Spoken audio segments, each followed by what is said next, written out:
Критериумите за пубертет и за акне се многу померени на помлада возраст. Храната што ја јадеме, начинот на живот, стресен што го живееме нормално, тоа што ние живееме турбо и на децата ни се пренесува. И тие ни се по-нервозни и така им лачат и жлездите и порано влегуваат во пубертет. Така да дури имам деца од 9 години што ги носат на чистење на акне и комедони, пубертас прекокс и мора да ги работиме додека не направиле дупки, кратери. Времето на детево е сосема во ред да почне да се третира.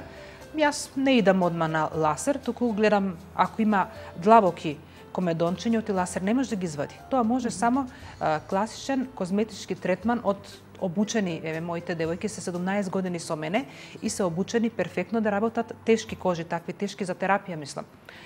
Се работи, значи, парење, ензимски пилинг, отстранување мануелно, после неколку дена која ќе затвори, ако треба работиме со некоја киселина, малце да се подизмазни, даваме терапија, се препишува за дома, медицинска терапија, антибиотик за локална употреба.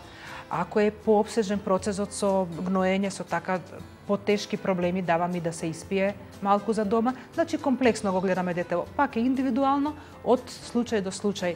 Се што треба мора да се реши тука.